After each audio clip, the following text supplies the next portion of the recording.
बिस्मिल्लाहिर्रहमानिर्रहीम। आज हम इस वीडियो में आइसोथर्मल प्रोसेस के बारे में बात करेंगे। अगर सिस्टम का टेम्परेचर कांस्टेंट रहता है पूरे प्रोसेस के दौरान तो उस प्रोसेस को हम आइसोथर्मल प्रोसेस कहते हैं। मतलब कि प्रोसेस में दूसरी क्वांटिटीज चेंज हो सकती हैं, pressure, volume, amount of heat, पर टेम्परेचर कांस्टेंट ही रहेगा। ये प्रोसेस एक थर्मोडायनामिक प्रोसेस है। थर्मोडायनामिक का मतलब है heat in motion. Heat in motion में ऐसा हो सकता है कि हम किसी सिस्टम में हीट इन करवाएं, किसी सिस्टम को हीट दें या किसी सिस्टम से हीट लें, पर इस पूरे प्रोसेस में टेम्परेचर कांस्टेंट होना चाहिए। हमारे जहन में ये बात होती है कि हीट का एक्सचेंज हो रहा है तो जाहिर बात है टेम्परेचर तो चेंज होगा, पर कुछ फैक्टर्स ऐसे हैं, कुछ बातें ऐसी हैं जो अगर चेंज हो जाती हैं तो टेम्परेचर को हम मेंटेन रख सकते हैं, तब भी जब हीट का एक्सचेंज हो रहा है। तो आगे पढ़ते हैं कि वो कौन सी बातें हैं, वो कौन से फैक्टर हैं, उनका ध्यान रखने से हम टेम्परेचर को कांस्टेंट रख सकते हैं पूरे प्रोसेस के लिए। अगर हम आइसोथर्मल प्रोसेस में आइडियल गैस को फिल करें तभी यह मुमकिन है कि इनिशियल टेम्परेचर फाइनल टेम्परेचर के इक्वल होगा और उन दोनों का डिफरेंस ज़ीरो आएगा, मतलब कि टेम्परेचर में कोई भी चेंज नहीं आएगा। ये हम सिर्फ आइडियल गैस के लिए ही कह सकते हैं।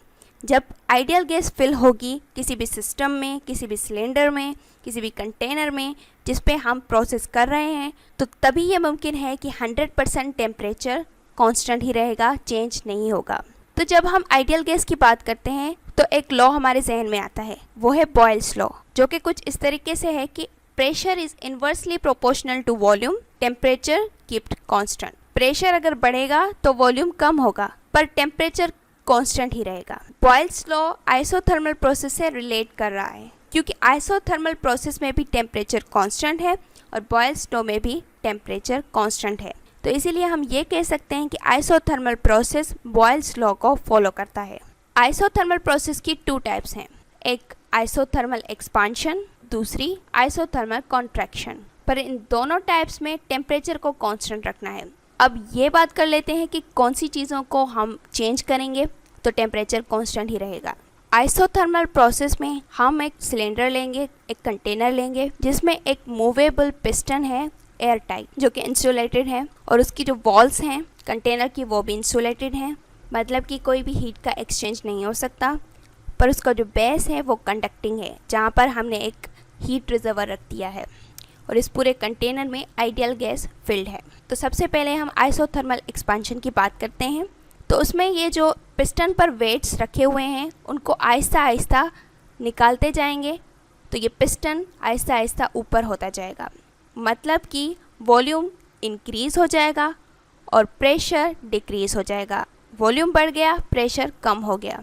पर उसके साथ साथ जैसे ये पिस्टन अप हो रहा है तो ये जो आइडियल गैस है उसका टेम्परेचर कम होता जा रहा है, ये आइडियल गैस जो है वो कूल होती जा रही है। तो उसी वक्त हीट रिजर्वर में से उतनी ही अमाउंट की हीट उस आइडियल गैस को मिल जाएगी और टेम्परेचर कांस्टेंट रहेगा। क्योंकि ये प्रोसेस हम आहिस्ता आहिस्ता कर रहे हैं, जैसे जैसे टेम्परेचर कम होता जाएगा वैसे वैसे हीट उस आइडियल गैस को मिलती जाएगी, तो टेम्परेचर कांस्टेंट ही रहेगा। अगर हम आइसोथर्मल कॉन्ट्रैक्शन की बात करें तो उसमें हम वेट्स को बढ़ाते जाएंगे आहिस्ता आहिस्ता, मतलब कि वॉल्यूम डिक्रीज़ हो गया, कम हो गया और प्रेशर बढ़ गया गैस का। पर जैसे ही हमने उसके वेट को बढ़ा दिया, प्रेशर बढ़ गया, तो ज़ाहिरी बात है जो गैस है उसका टेम्परेचर भी बढ़ जाएगा। पर उसी वक्त जब उसका टेम्परेचर आहिस्ता आहिस्ता बढ़ रहा है, हम उसकी हीट को बाहर निकाल देंगे हीट रिजर्वर के ज़रिए, उसी अमाउंट में जितना उसका अमाउंट इंक्रीज़ हुआ है। तो इस तरीके से टेम्परेचर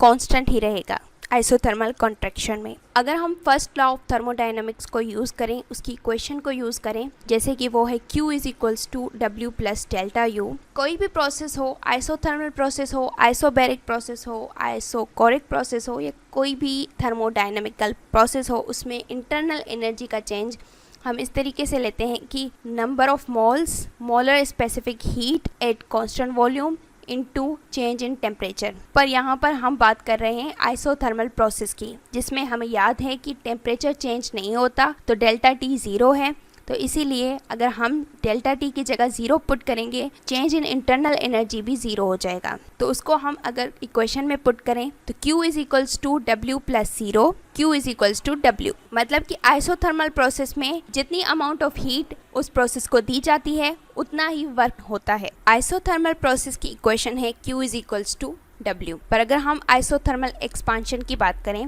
जैसे ही हम वेट को आहिस्ता आहिस्ता ख़त्म करते जाते हैं तो पिस्टन अपवर्ड मूव करता है। मतलब कि वर्क हुआ है पर गैस की वजह से, work done by the gas. उसी वक्त हीट इन होती है सिस्टम में, work done by the system भी पॉजिटिव होता है और जो हीट इन होती है किसी सिस्टम में तो वो भी पॉजिटिव होती है। तो इसीलिए इक्वेशन रहेगी Q is equals to W। पर अगर हम आइसोथर्मल कॉन्ट्रैक्शन की बात करें जिसमें हम वेट बढ़ाते हैं तो पिस्टन डाउनवर्ड मूव करता है। मतलब कि work done on the system पे हमने वर्क किया है, जब हमने उस वेट को बढ़ाया तो वो नेगेटिव होगा -W। और उसी वक्त हम हीट को आउट भी करवाते हैं, किसी सिस्टम से हीट आउट होती है तो वो भी नेगेटिव होती है। तो इसीलिए आइसोथर्मल कॉन्ट्रैक्शन में जो इक्वेशन बन जाएगी वो होगी -Q is equals to -W। Isothermal expansion की पीवी डायग्राम होगी एक कर्व पाथ पर डाउनवर्ड, क्योंकि हम जानते हैं कि आइसोथर्मल एक्सपांशन जब होता है तब प्रेशर कम होता जाता है और वॉल्यूम बढ़ता जाता है, पर दोनों चेंज होते हैं। इसीलिए ये एक कर्व पाथ है, एक स्ट्रेट लाइन नहीं है, पर ये कर्व पाथ डाउनवर्ड है, उसका डायरेक्शन डाउनवर्ड है। पर जब हम आइसोथर्मल कॉन्ट्रैक्शन की बात करते हैं तो उसमें पीवी डायग्राम में वही कर्व पाथ आता है पर अपवर्ड, जिसका डायरेक्शन अपवर्ड हो, क्योंकि यहाँ पर जब कॉन्ट्रैक्शन होती है तो वॉल्यूम डिक्रीज कम होता जाता है और प्रेशर बढ़ता जाता है।